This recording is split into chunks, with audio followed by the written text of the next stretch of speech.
La course, c'est la vie. Tout ce qui se passe avant ou après, c'est juste de l'attente. Ces mots prononcés par Steve McQueen dans Le Mans ne décrivent pas un personnage. Ils décrivent un homme au bord du gouffre, prêt à tout sacrifier pour capturer quelque chose d'impossible. Ce n'était pas qu'un film.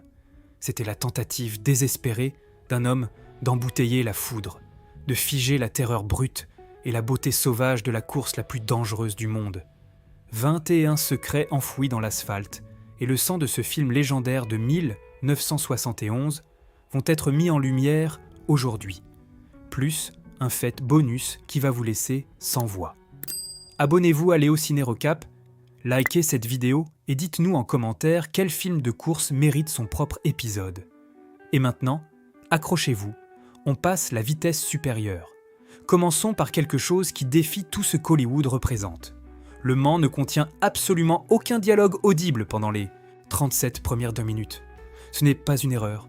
Plus d'un tiers de la durée totale du film s'écoule dans un quasi-silence, habité uniquement par le rugissement des moteurs, le bruit des foules et les annonces de course. C'était un choix entièrement délibéré. McQueen voulait que les voitures soient les stars, pas les acteurs.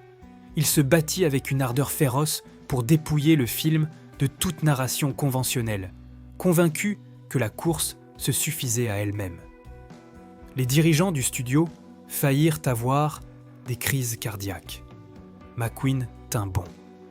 Quand les premières paroles sont enfin prononcées, elles tombent comme un coup de tonnerre.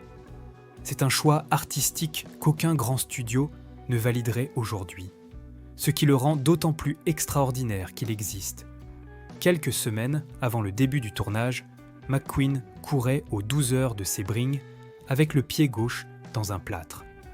Il se l'était fracturé en 6 endroits lors d'une course de moto, au lac Elsinore. N'importe qui d'autre se serait retiré. McQueen n'était pas n'importe qui. Il fit modifier la pédale de frein, colla du papier de verre sur son plâtre pour ne pas glisser et termina 2e au classement général aux côtés de Peter Revsot. Ils perdirent face à la Ferrari de Mario Andretti par seulement 23 secondes, l'une des arrivées les plus serrées de l'histoire de Sebring. La Porsche 908 qu'il pilotait ce jour-là devint ensuite la voiture caméra du film, capturant certaines des images de course les plus saisissantes jamais filmées. L'engagement de McQueen n'était pas du jeu. C'était un refus absolu de laisser quoi que ce soit, même des os brisés, se mettre entre lui et sa passion. Enzo Ferrari lut le scénario et dit non. Quand les producteurs approchèrent le légendaire constructeur italien pour obtenir des Ferrari 512 destinés au tournage, Enzo posa une condition, réécrire la fin pour que Ferrari gagne. Les producteurs refusèrent. McQueen voulait l'authenticité, et le script prévoyait une victoire Porsche. La réponse d'Enzo fut sans appel, trouvez vos Ferrari ailleurs. Et ils le firent. L'équipe de production déniche des 512 auprès du distributeur belge Jack Swatters, dont l'écurie traversait de graves difficultés financières. Sa participation au film aurait sauvé son entreprise. L'ironie est délicieuse. L'homme qui avait bâti un empire sur la victoire refusait de laisser ses voitures apparaître à l'écran, si elles ne gagnaient pas fictivement aussi. L'ego compétitif d'Enzo Ferrari s'étendait jusqu'au script hollywoodien. Le crédit le plus hantant du film est celui-ci. Remerciement particulier à David Piper pour son sacrifice. Ce sacrifice, c'était sa jambe. Pilote professionnel, David Piper était au volant d'une Porsche 917 lors d'une séquence de tournage à grande vitesse quand un pneu éclata. La voiture percuta les barrières des deux côtés de la piste et se fendit en deux. Piper survécut, mais subit une profonde entaille à la jambe. Ce qui suivit fut catastrophique. Du liquide de frein et des débris contaminèrent la plaie, une infection s'installa et les médecins durent amputer en dessous du genou. En compensation, la production lui remit l'intégralité des recettes mondiales du premier jour d'exploitation du film. Incroyablement, Piper ne cessa jamais de courir. Il continua à participer à des épreuves historiques pendant des décennies avec une prothèse. Son sacrifice est devenu partie intégrante de la légende tourmentée du film. Le réalisateur originel quitta le projet avant même que les caméras ne roulent. John Sturges avait dirigé McQueen dans Les 7 mercenaires et La Grande Évasion. Ils étaient censés former un duo éprouvé. Le Mans pulvérisa cette relation à jamais. Sturges voulait un film hollywoodien classique, avec des arcs dramatiques, une romance et une fin optimiste. McQueen voulait quelque chose proche du documentaire, avec un dialogue minimal et les machines en vedette. Ils se disputèrent en permanence. Sturges finit par craquer. Sa phrase d'adieu, selon les témoins, « Je suis trop vieux et trop riche pour supporter ça ». Il tourna le dos au projet et ne retravailla jamais avec McQueen. Lee Hatch Katzin prit la direction, mais sous le contrôle créatif absolu de McQueen. Le roi du cool avait remporté sa bataille, à un prix énorme. McQueen voulait courir dans la vraie édition 1970 des 24 heures du Mans. Pas filmer la course, y participer, aux côtés du légendaire Jackie Stewart. Le dossier d'engagement fut soumis. La voiture fut préparée. Puis, la compagnie d'assurance la prit. L'ultimatum tomba. Courir au Mans, c'était perdre toute couverture d'assurance pour l'ensemble de la production cinématographique. Des millions de dollars et des centaines d'emplois étaient soudainement en jeu. McQueen, pour une fois, dut reculer. Sa société de production engagea à la place une voiture caméra, une Porsche 908, pilotée par Herbert Lynch et Jonathan Williams. Ce véhicule participa effectivement à la vraie course, s'arrêtant toutes les 15 minutes pour changer les bobines de film. Il franchit la ligne d'arrivée en 9e position, sans être officiellement classé, faute d'avoir couvert la distance minimale requise. Le tournage commença le 7 juin 1970 avec un léger problème. Il n'y avait pas de scénario finalisé. 3 scénaristes travaillaient dans une caravane sur le plateau, tentant frénétiquement d'assembler une histoire cohérente pendant que les caméras tournaient déjà. Le producteur Al Hamilton l'admit ouvertement. Ils avaient la star, les pilotes, un soutien technique exceptionnel, tout sauf un script. McQueen sabotait délibérément toute tentative d'imposer une structure dramatique conventionnelle. Il rejetait les histoires d'amour, les flashbacks, les formules hollywoodiennes. Son designer de production résuma la situation. McQueen se battait, jour après jour, pour réduire le récit à son expression la plus minimale. Cette montre à cadran bleu que McQueen porte tout au long du film faillit ne jamais exister. Et elle vaut aujourd'hui des millions. McQueen souhaitait avoir l'allure d'un vrai pilote de course et consulta son ami Joe Siffert, pilote professionnel et ambassadeur de la marque Heuer.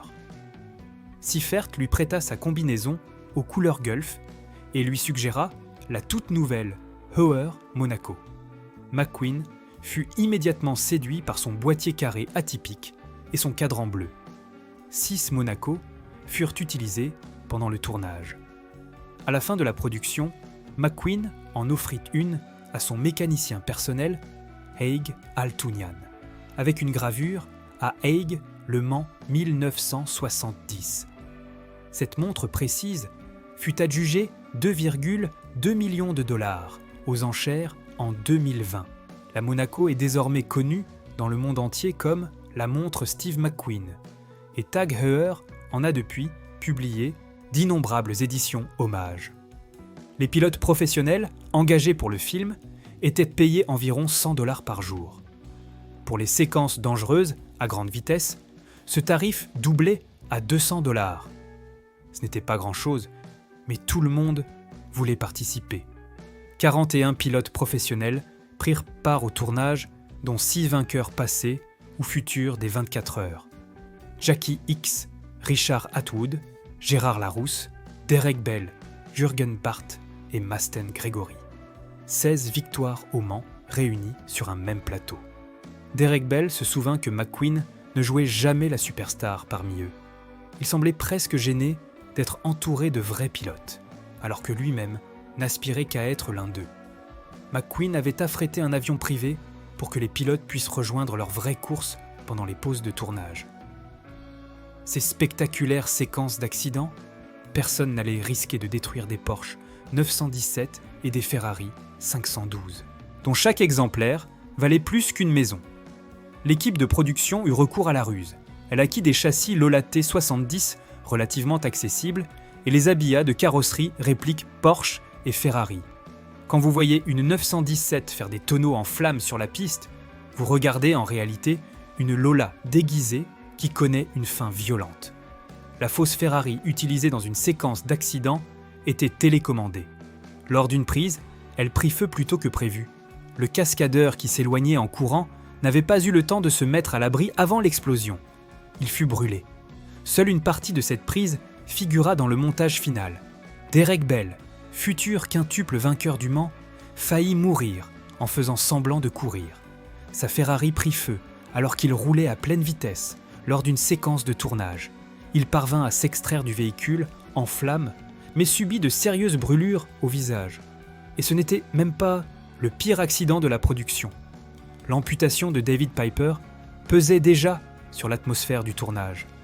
Pourtant, les pilotes continuèrent à se présenter, à repousser les limites, à livrer des images de course que personne n'avait jamais capturées.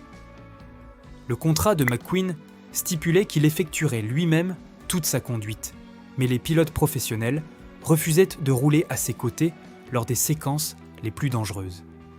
Il savait faire la distinction entre la bravoure et l'imprudence. Regardez attentivement les séquences de ravitaillement nocturne. Vous remarquerez quelque chose d'étrange. Le souffle des acteurs est visible, formant de petits nuages de condensation dans ce qui est censé être une nuit de juin en France. Le problème, le tournage avait pris un retard catastrophique. Prévu sur 3 mois, il s'étira sur 5. La production entamée début juin ne se termina que le 10 novembre, 2 mois après la date limite. L'automne français était arrivé, les températures avaient chuté, mais le film devait maintenir une continuité visuelle avec les séquences tournées en plein été. Les acteurs rejouaient donc des scènes de pit-stop dans le froid glacial, en faisant semblant d'être en pleine chaleur estivale, pendant que leur haleine trahissait la vérité. Le budget saignait à chaque journée supplémentaire. La Porsche 917 numéro de châssis 022, celle que McQueen pilotait dans le film, a eu une vie extraordinaire depuis 1971. Après la production, elle continua à courir entre les mains de pilotes privés pendant toute la décennie.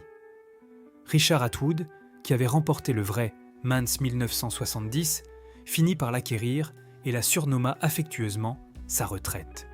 En 2002, le comédien Jerry Seinfeld racheta cette machine légendaire et fit effectuer une restauration complète dans sa configuration exacte du film livré Gulf d'origine. En janvier 2025, la voiture fut proposée aux enchères avant d'être finalement cédée lors d'une vente privée. La Porsche de Steve McQueen avait bouclé la boucle, demeurant l'une des voitures de cinéma les plus précieuses de l'histoire. Joe Siffert, l'ami qui aida McQueen à forger toute l'esthétique du film, ne vit jamais son héritage durable. Quelques mois seulement après la première du Mans, Siffert trouva la mort à Brands Hatch lors d'une course de Formule 1 hors championnat. Une défaillance de suspension projeta sa BRM dans les barrières, qui s'embrasa. Les extincteurs en bord de piste tombèrent en panne au moment critique. Les secouristes ne purent l'atteindre à temps. Il mourut d'asphyxie, ayant survécu au choc initial avec seulement une fracture de la jambe. 50 000 personnes bordèrent les rues de Fribourg pour ses funérailles. En tête du cortège, une Porsche 917 aux couleurs Gulf. La même voiture que Siffert avait prêtée à McQueen pour le film. Certaines histoires n'ont pas de fin heureuse, mais l'âme de Siffert vit dans chaque image du Mans. Voici ce que la plupart des spectateurs n'ont jamais réalisé. Cette iconique Porsche 917 aux couleurs Gulf bleu et orange que l'on voit triompher dans le film, une 917 Gulf n'a jamais remporté la vraie course des 24 heures du Mans. Les 3 victoires réelles de Gulf au Mans furent obtenues par une Ford GT40 en 1968 et 1969 et une Gulf Mirage GR8 en 1975. Le meilleur résultat d'une Porsche 917 Gulf au vrai Mans fut une 2e place en 1971. Le climax triomphal du film dépeint donc quelque chose qui ne s'est jamais produit dans la réalité. McQueen créait sa version parfaite de la course, celle où la voiture qu'il aimait le plus franchissait la ligne en premier.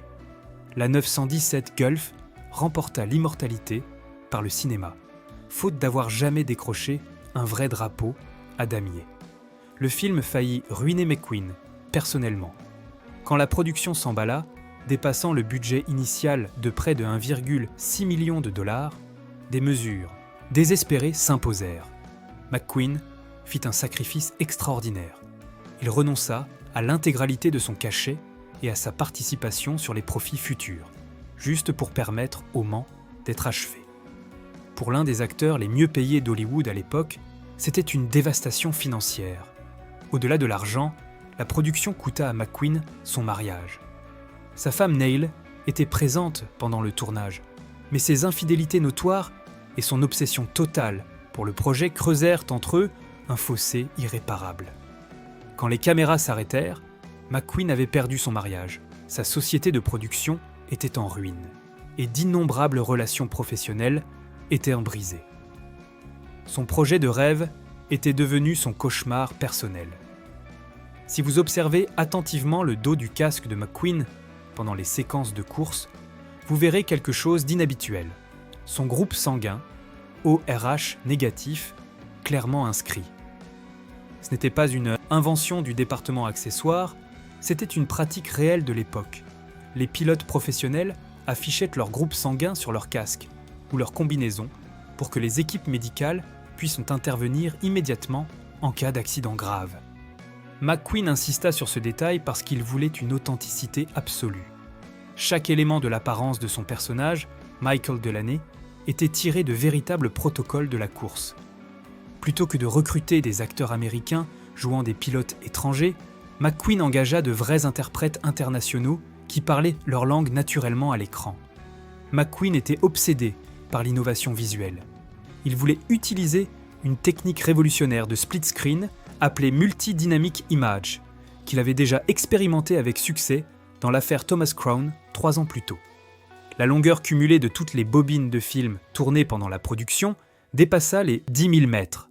Le directeur de la photographie, Robert Hauser, et sa femme furent victimes d'un sérieux accident de voiture le tout dernier jour du tournage. Une fin ironique et douloureuse au regard du sujet du film. Tous deux s'en sortirent avec des blessures. Quand les monteurs assemblèrent enfin les rushs, ils se retrouvèrent face à un puzzle monumental et à une matière brute quasi ingérable. Quand Le Mans fut présenté en avant-première le 23 juin 1971, une place était vide dans la salle, celle de McQueen.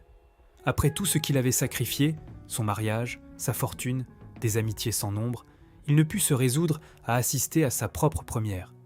L'expérience l'avait laissé épuisé jusqu'à la moelle, amer face au compromis qui lui avait été imposé. Les critiques n'arrangèrent rien. Largement déconcertés par la structure non conventionnelle, le dialogue minimal et le dénouement ambigu, ils rendirent des verdicts durs. Le film ne rentra pas, dans ses frais, au box-office.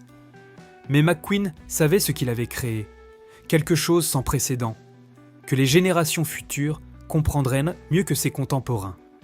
Il avait raison. Le Mans est aujourd'hui unanimement considéré comme le plus grand film de course jamais réalisé. McQueen n'a simplement pas vécu assez longtemps pour voir sa réhabilitation. Après Le Mans, Steve McQueen ne courut plus jamais professionnellement. Le tribut physique et émotionnel de la production avait fondamentalement altéré son rapport au sport automobile. L'homme qui avait rêvé de concourir au Mans, qui avait conduit avec un pied fracturé à Sebring, qui avait construit toute son identité autour d'être pilote avant d'être acteur, tourna définitivement le dos à la compétition. Certains disent que les restrictions d'assurance et les pressions du studio finirent par le convaincre que les risques n'en valaient plus la peine.